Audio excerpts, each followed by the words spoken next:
silent forces shape your life in ways most people never notice. One of those forces is sitting right inside your home, quietly influencing your thoughts, emotions, and even the direction of your destiny, and most people never question it. I am SHI Heng Yi, and today I want to reveal a truth that goes far deeper than interior design or decoration. In Shaolin philosophy, color is not simply something your eyes observe. It is a frequency, a signal, a silent teacher that communicates directly with your inner world. For thousands of years, monks paid careful attention to the colors around them. They believed that each tone carries intention, each shade holds a message, and if that message is wrong, it can disturb the chi of a space, weakening clarity, draining discipline, and quietly pulling a person into a cycle of stagnation. There is one specific color that does this more than any other. A color ancient practitioners avoided because of the way it traps energy and keeps the mind low, heavy, and unfocused. Most people use it without knowing that it slowly conditions them into feeling stuck, tired, or financially limited. In this video, you will learn why that color carries such a disruptive frequency, how it interferes with the upward movement of qi, and what happens to your state of mind when you surround yourself with tones that dull your spirit. You will also learn how to choose colors that support strength, discipline, and abundance, colors that elevate your presence instead of shrinking it. By the end, you will understand how something as simple as a shade on your wall can either support your path or silently sabotage it. Welcome to Shaolin Soulfire. If you seek clarity, mastery, and deeper understanding, make sure to subscribe and join us on this journey. Stillness is not the absence of movement, it is the presence of awareness. And in the Shaolin tradition, this awareness begins with the space around you. I have seen how a person's environment becomes a silent influence, shaping their thoughts long before they speak and directing their energy long before they act. In the monastery, we learned that jing, inner stillness, is not something you force. It is something you cultivate, the way a gardener cultivates soil before seeds can grow. And a large part of that cultivation comes from the colors, sounds, and objects we allow into our surroundings. The monks were always careful with their spaces. Rooms were kept simple, but not empty. Colors were chosen with intention, but never aggressively bright. Everything served a purpose, and that purpose was clarity. When a tone was too sharp, too loud, or too chaotic, it pulled the mind outward. It scattered attention. It broke the quiet rhythm of breathing, and even a small disruption in jing can ripple into the body, weakening focus and making discipline harder to maintain. I remember when a young monk once decorated a small study room with a color he admired, vibrant and loud. He believed it would bring energy. Instead, within days, he complained of restlessness. His meditation became shallow. His thoughts moved faster than his breath. The elders did not scold him. They simply said, "Your environment now trains your mind more than you train it." He soon understood. A color that overstimulates does not energize. It agitates. It shakes the inner waters, making them cloudy and unstable. When jing is disturbed, the mind drifts, goals weaken, discipline fades. This is why some colors are avoided in our tradition, not because they are wrong, but because they drown the silence required for abundance, mastery, and a clear path forward. There is a teaching in old Shaolin circles that speaks of a color few ever notice, yet many unknowingly live with. It is not bright, not loud, not offensive to the eyes. In fact, it is so ordinary that most people never question its presence, but its influence runs deep. The elders called it the poverty frequency, the muddy, dull, brown-gray shade that hangs like a heavy cloud over a room, slowing the movement of qi and dimming the spirit of the one who lives within it. This color was often found in places where life felt stuck, rooms where people rarely grew, corners where energy seemed to settle instead of flow. The monks observed that when this tone dominated a space, the body felt heavier, decisions became slower, and the mind lost its upward momentum. It created a subtle message, a constant whisper saying, "Stay where you are, do not rise." In the monastery there was once a storage hall painted in this lifeless shade. It was not intentional, simply an old room no one had thought to refresh. Yet every student who entered felt a quiet lethargy, as if time moved differently there. One of the masters explained that colors carry stories. This particular shade holds the story of things left behind, forgotten, unmoving. It mirrors the energy of stagnation, the weight of thoughts that never evolve. A person seeking mastery must be aware of such influences. Discipline is not only about training the body or sharpening the mind, it is also about shaping the world that surrounds you. When your environment reflects heaviness, your spirit slowly bends toward it. When your walls carry the tone of stagnation, it becomes harder for your intentions to rise. Some colors lift you, some color your spirit with clarity and motion, and some, like this muted brown-gray, quietly anchor you to a lower state, making the path upward feel farther than it truly is. There's an old Shaolin saying, "Your space reflects your spirit." It may sound simple at first, yet its depth becomes clear when you begin to observe how your surroundings silently shape the way you think and feel. A home filled with stagnant colors does more than dull the eyes. It slowly conditions the mind to move with the same heaviness, the same lack of direction. When the tones around you do not rise, your thoughts begin to settle in the same unmoving pattern.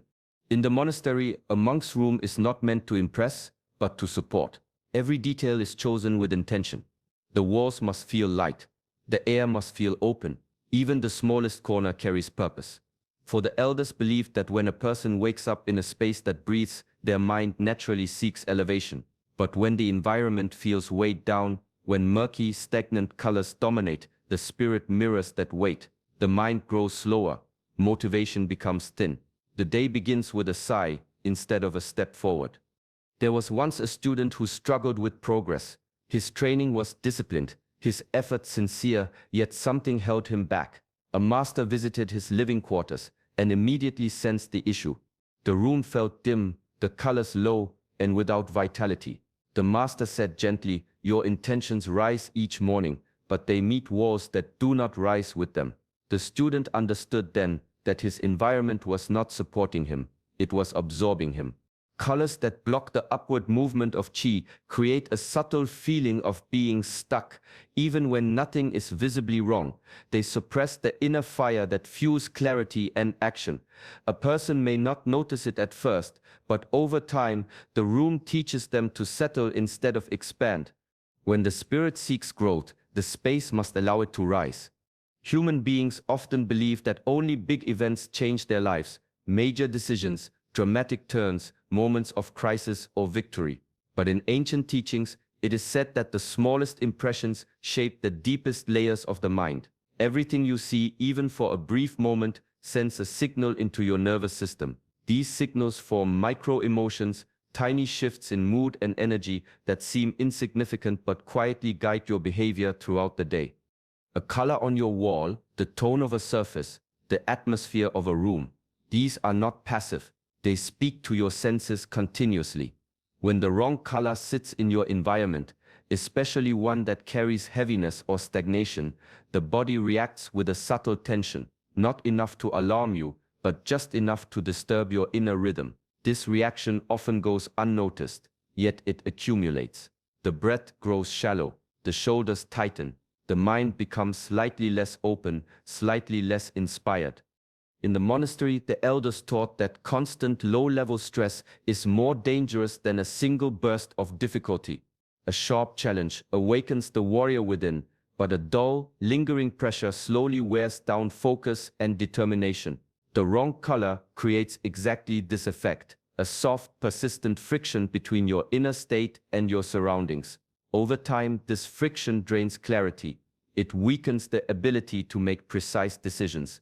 It slows the hunger for improvement. And in the practical world, lost clarity becomes lost opportunities. A mind weighed down by visual stress struggles to recognize possibilities. It hesitates more. It doubts more.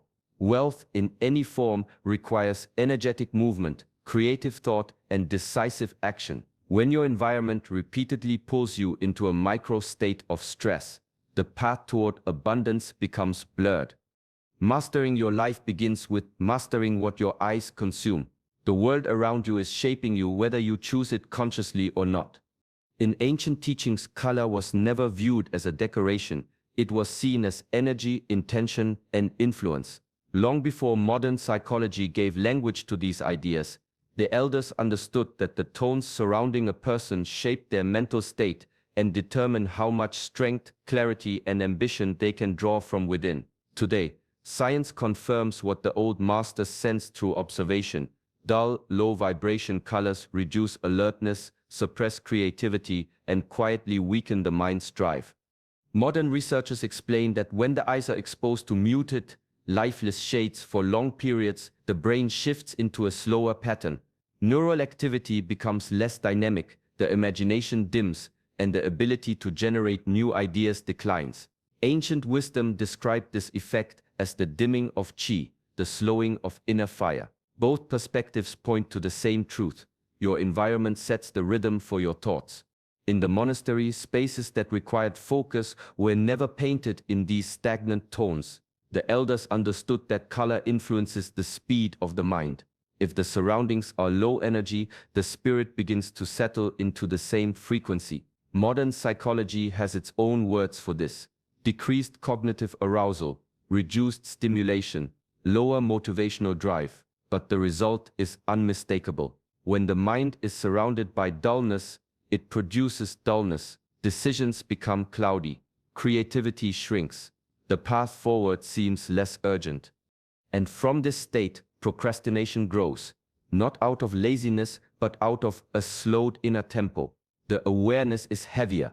The will is softer. Ambition fades the way a flame fades in a room with stale air. Both ancient and modern understanding lead to one lesson: your environment feeds your energy. If the colors around you carry stagnation, your mind gradually mirrors it. But when your surroundings support clarity and vitality, your inner strength becomes easier to access, and your path toward growth becomes far more natural. In the Shaolin tradition, training does not begin with punches, kicks, or breathwork. It begins with the art of guarding the mind. The elders taught that the greatest dangers are often invisible, small influences that weaken focus without ever announcing themselves. A misplaced object, a distracting sound, or an imbalanced color can erode discipline quietly, the way water softens stone over time. For this reason, monks learn to remove anything that pulls the mind away from clarity. This practice is not about perfection. It is about protection.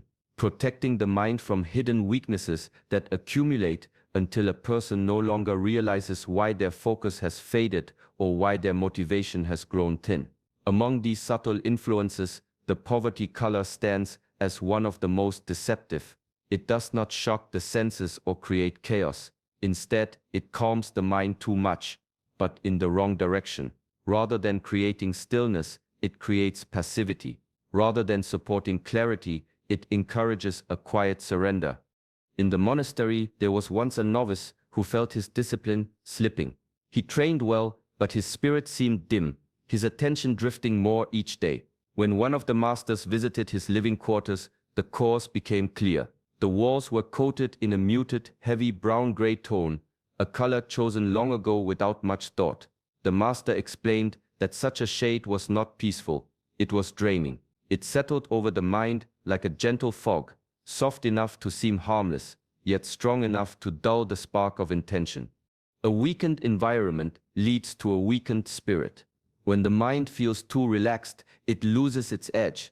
Discipline becomes difficult. Practice becomes inconsistent. And gradually, a person begins to accept less from themselves. This is why the elders stripped away anything that created hidden softness. They understood that mastery requires a mind that is calm but not dull, steady but not passive, open but never unfocused. To guard the mind is to honor the path. Each detail matters, especially the ones we overlook. The environment is a silent teacher.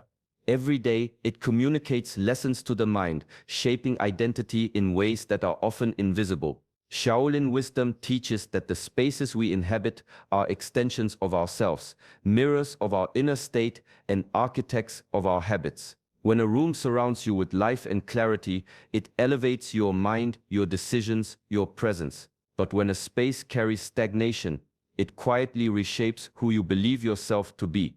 A color of heaviness, dullness, or lifelessness does more than create visual monotony. It conditions the mind to accept mediocrity.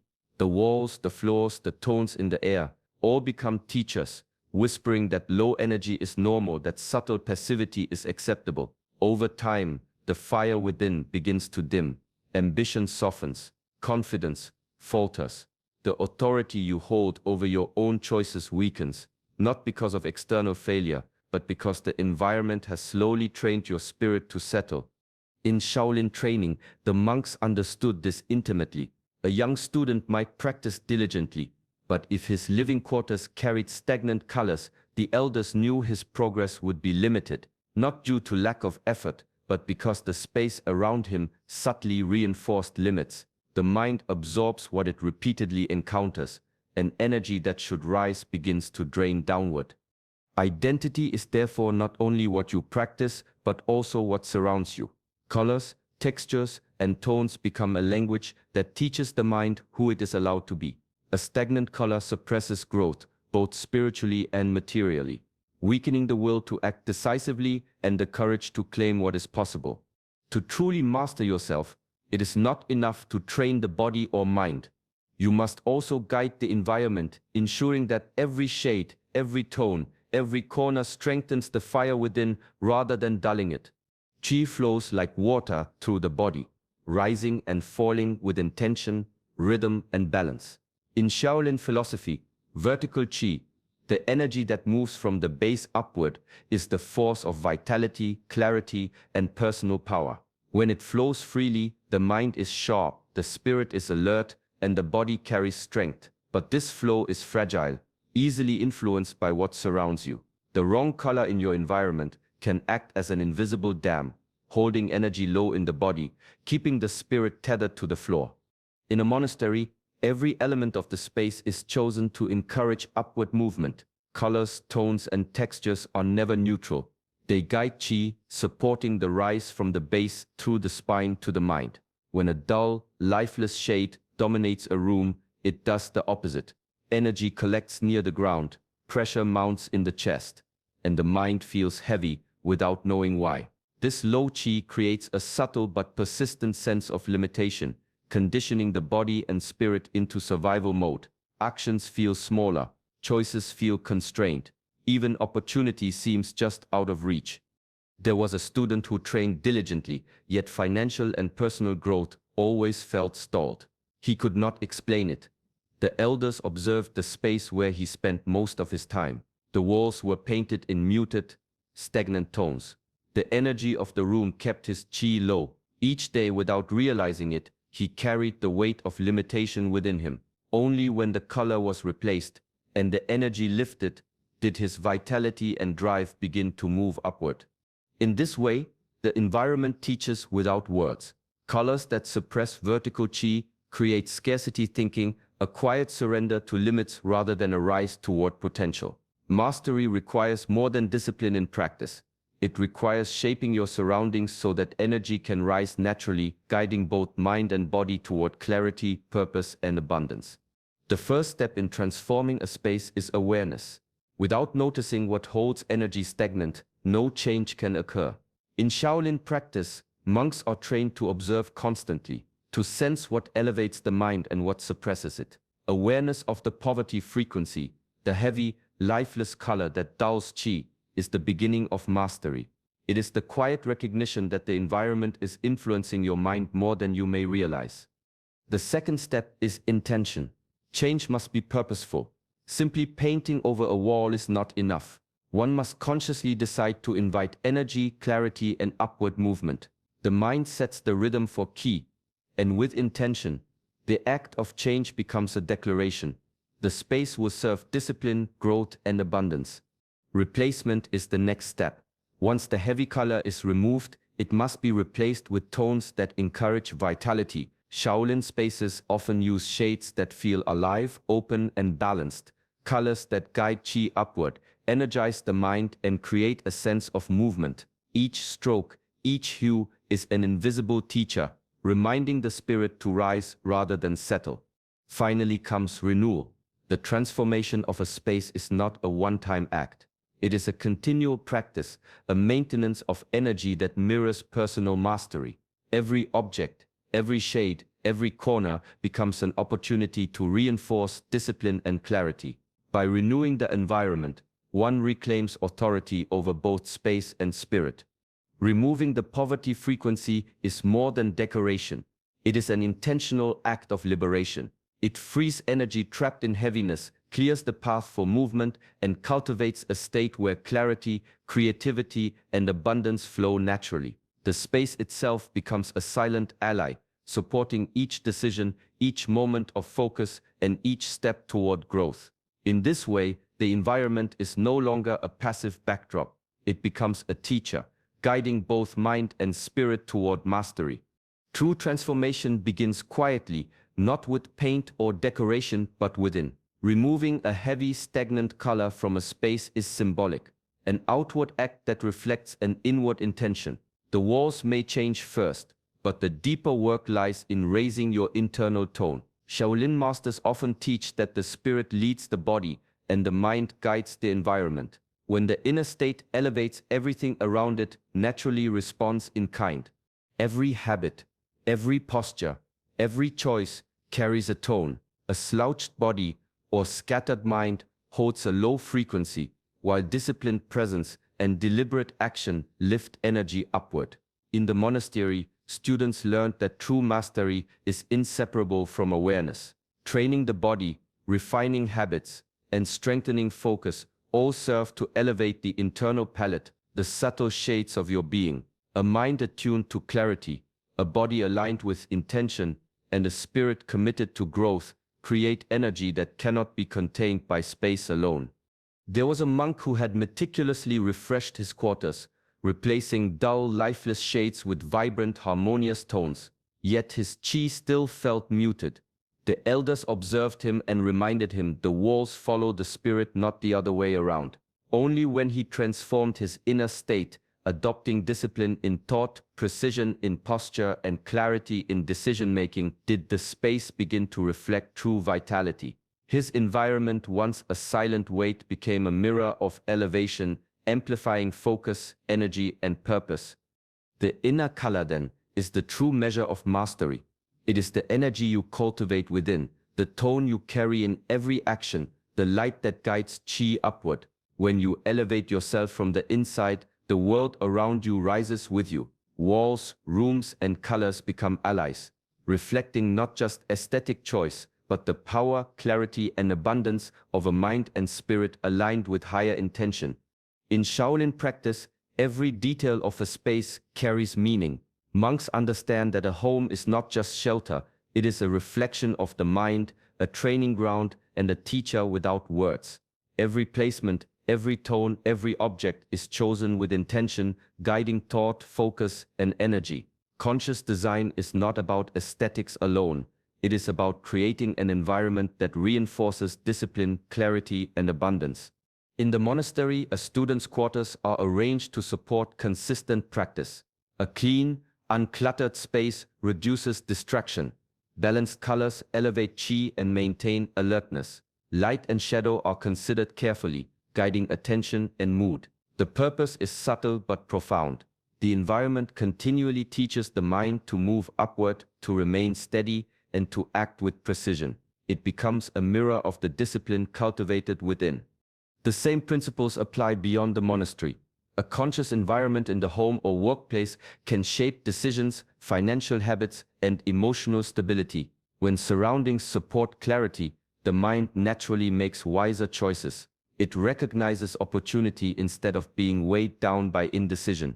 Energy flows more freely, creativity rises, and subtle cues encourage persistence rather than passivity. Over time, these small reinforcements accumulate, building patterns that align with growth and abundance. There is a story of a student who struggled to manage his life outside the monastery.